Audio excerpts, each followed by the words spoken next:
2011 সাল থেকে দেওয়া সব কাস্ট সার্টিফিকেট নতুন করে পরীক্ষা করা শুরু করলো সরকার।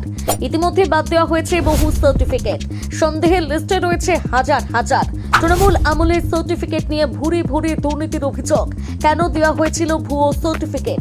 যারা দিয়েছিলেন বা নিয়েছিলেন এবার তাদের কি শাস্তি হবে? সবটা দেখুন এই প্রতিবেদনে। ইতিমধ্যে 45,000 সার্টিফিকেট সন্দেহের প্রশ্ন চিহ্ন ঝুলেছে। 2011 সালে ক্ষমতায় এসেছিল তৃণমূল কংগ্রেস। অভিযোগ সেই সময় থেকেই শুরু হয়ে যায় লাগাম ছাড়া দুর্নীতি।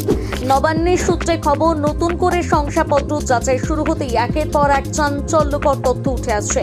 2011 সালে তৃণমূল সরকার ক্ষমতায় আসার পর প্রশাসনিক স্তরে কাজ দ্রুত করার উপর জোর দেওয়া হয়।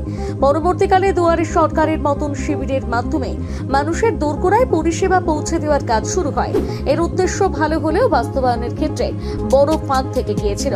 অভিযোগ ওঠে রাজনৈতিক ফায়দা তুলতে এবং একটি বড় ভোট ব্যাংক নিজেদের পক্ষে টানতে তৎকালীন প্রশাসন কোন রকম গভীর অনুসন্ধান ছাড়াই ঢালাওভাবে কাস্ট সার্টিফিকেট ইস্যু করা শুরু করে।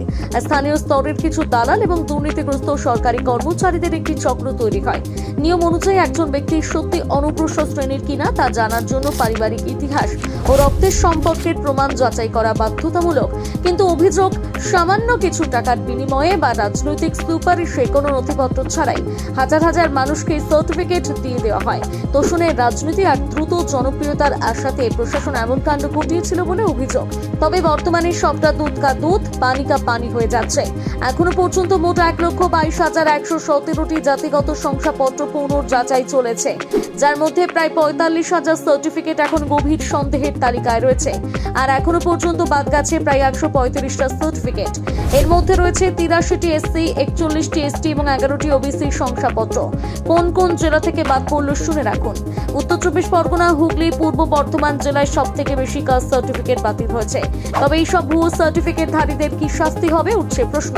মুখ্যমন্ত্রী শুভেন্দু অধিকারী বাঁকুড়া সভা থেকে স্পষ্ট জানিয়েছেন, কোনো রকম ভাবে যদি নথি ভুয়ো প্রমাণিত হয় তাহলে সার্টিফিকেট যাকে দেওয়া হয়েছে এবং যিনি দিয়েছেন উভয়ই গ্রেপ্তার হবেন। তাহলে কি এবার রাজ্যে লাগাতার গ্রেপ্তারি শুরু হবে? সেটা অবশ্য সময় বলবে। কিন্তু এখনো পর্যন্ত ভুয়ো সার্টিফিকেটধারীরা যা যা কিছু সুবিধা পেয়েছেন সেগুলোর কি হবে, সেই প্রশ্ন উঠে যাচ্ছে।